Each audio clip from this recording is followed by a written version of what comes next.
बहुत सीरियस विषय है जो आज हम इलेक्शन कमीशन के सामने हमने रखा, और ये विषय जो है हमारे सैनिकों के बारे में।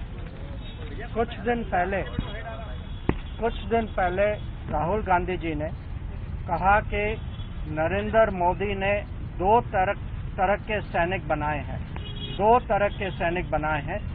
एक गरीब का बेटा, दलित, आदिवासी, पिछड़े वर्ग का बेटा, सामान्य जाति का गरीब परिवारों का बेटा, अल्पसंख्यक का बेटा, और दूसरा जो अमीर घर का बेटा होगा। ये झूठ है। ये जो है ये डायरेक्टली हमारे आर्म फोर्सेस पर अटैक है। ये विवाद का विषय बनाना चाहते हैं, बीच में उनका मोराल जो है उसको कम करना चाहते हैं, और ये चुनाव का विषय नहीं है, ये राष्ट्र सुरक्षा का विषय है। ये अगर चुनाव के दौरान आर्मी पे अटैक होती है, वही आर्मी जो आज हमारी सीमा पे डिप्लॉय हो चुकी है, जो चाइनीज फोर्सेस के खिलाफ देश की सुरक्षा के लिए अपना पूरा बल लगा रही है, वहाँ जो आतंकवाद के खिलाफ पाकिस्तान बॉर्डर पे खड़ी है। अगर आप उस समय उनको ऐसे अटैक करते हैं, बिना कारण के अटैक करते हैं, झूठ फैला के अटैक करते हैं, और ऐसी चीजें कहते हैं कि अगर इन लोगों का ये शहीद भी हो जाए तो भारत सरकार इनके लिए कुछ नहीं करेगी। तो ये हम बहुत इसको सीरियसली मानते हैं, और हमारा अर्ज है इलेक्शन कमीशन को कि इसके बारे में बहुत स्ट्रिक्ट एक्शन लें। ऐसी चीज आगे भी नहीं होनी चाहिए, और इनको रिट्रैक्ट करना चाहिए पब्लिक में।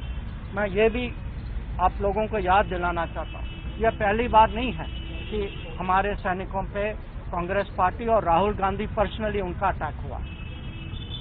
कुछ साल पहले जब हमारे सैनिकों ने अरुणाचल प्रदेश में चाइना का उनके फौज का आगे आने का उन्होंने पुशबैक किया वहां, उस समय राहुल गांधी ने कहा, पार्लियामेंट में कहा कि हमारे सैनिकों की पिटाई हुई है वहां। और ये अपमान हम देखते रहे हैं। जब पालाकोट सर्जिकल स्ट्राइक हुआ तो उस पर प्रश्न चिन्ह उठाए गए। जब हम लोगों ने उरी में सक्सेसफुल एक्शन लिया, उस पर भी लोगों ने प्रश्न उठाया। जनरल रावत के खिलाफ बहुत सारी चीजें कही जाती थी। तो ये जो आर्म फोर्सेस के खिलाफ जो अटैक्स हो रही हैं, ये देश के लिए बहुत खतरनाक है। ये हमें कभी इसको बर्दाश्त नहीं करना चाहिए।